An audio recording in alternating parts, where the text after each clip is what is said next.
and tumblers. And then some people like to use an ugly box, which those of you that don't know what an ugly box is, it's electrolysis.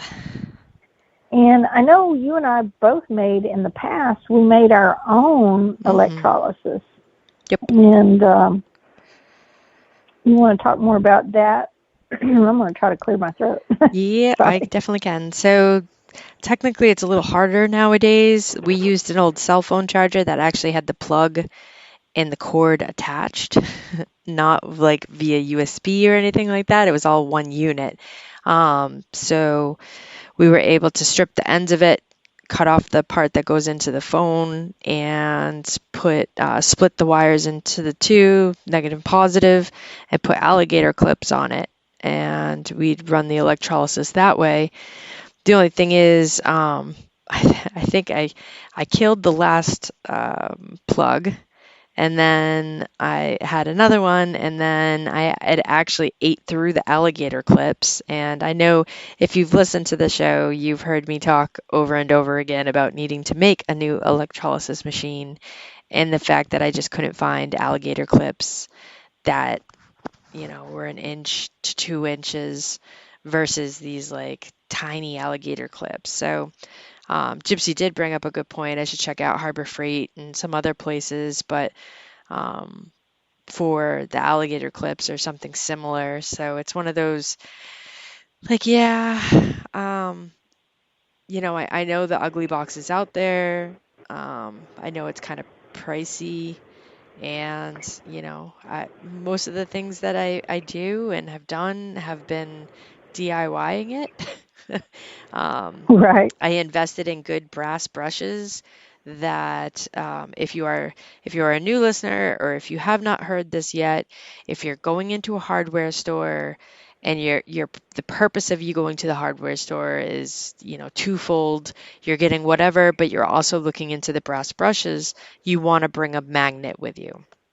Now, a brass brush should not be attracted to a magnet. And there were some, I don't even, fake brass brushes out there that were like brass plated iron or brass plated steel or whatever.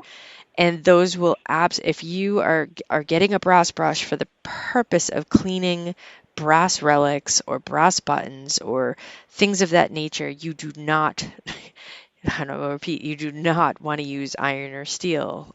It does damage things. So having the magnet is when you go into the store and check is basically the easiest way to kind of get around that. I think Jason put in chat about the Andre pencil set. I've got those, the toothpicks. You can use a toothpick on a dried out coin. Trying to think of what else I've used. I think a lot of us, our old toothbrushes. I think I have a whole jar of different type of toothbrushes, so you can save on cleaning brushes with those type of things. I'm trying to think of what else. Yeah. I do like the Andre's pencils. I like them on the coins, and I have a set of those, and I may try to clean one of my coins from Holland or the Netherlands with that. But since I've got this new, anybody use the ultrasonic cleaners to clean anything? Yeah, I mean, I've used them before for jewelry and stuff like that. I'm sure there's hopefully somebody else in chat has as well. I know that there's so many different solutions and people have their own tricks, or you can go out and buy ultrasonic cleaner solution. I know that it's all over the place. It is. So I got sent. I had a company reach out to me that if I'd make a test video or that they would send me one, and they did, and I just got it in, and I'm ready to test it out. So I've got to go over all the instructions before I do anything. One thing they said was you can use just distilled water along with maybe a little bit of liquid soap, and that will do the trick. I haven't looked into the cleaning fluids yet. Maybe I'll check on Amazon and see. But right now I am searching on my YouTube channel. As Amanda was talking about a while ago with the Ugly Box or the electrolysis, I have a video where I built my own, like what Amanda was discussing, she did as well. And I was going to share it here in the links once I find it. Will you go and look? Yeah. Jeff just put into chat, and it's very smart. You want to be careful cleaning because you can never unclean an object. So better to leave 100%. more dirt. Yeah. 100%. And most especially on your coins and special relics that here we go. Electrolysis. Yeah. Okay, I found my video. Let's see if it'll let me share. And I just need... I mean, the CSA belt buckle I found up until I think a year ago when I took it back out of the display, it still had dirt underneath the, what do they call the back? The paws. It still had chunks of dirt. I took it out and like dirt fell out, and I'm like, yep. What? But that's never going to get like cleaned. It's got such a beautiful green patina, and it's, yeah. So see, that's the way I am with mine. When it comes to the green patina, I just love it, and I just don't want to lose that. So that makes it hard for me. I know everybody has their own opinions, but yeah, that's just me.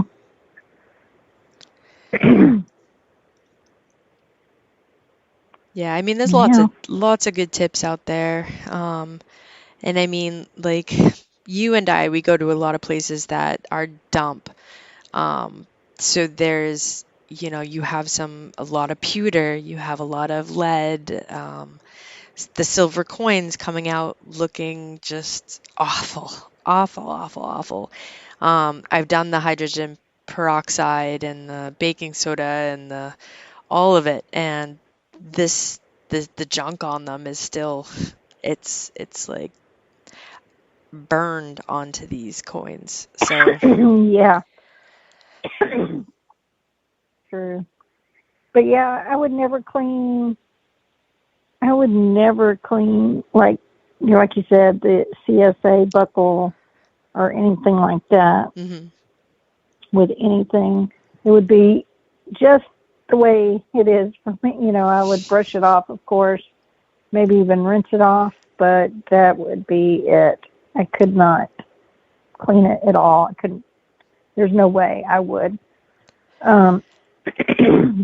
It's funny. I have a lot of the stuff I found this year is displayed across my desk right now, and you can tell which finds are going back to the property owners due to the fact that there's still dirt on them, because I know that I know she likes to do that type of thing, and so I was like, you know what? But it's funny because I'm looking and I'm like, yeah, you can tell because the one section, like the biggest section actually, I'm like, yeah, those are all going back to the property owner.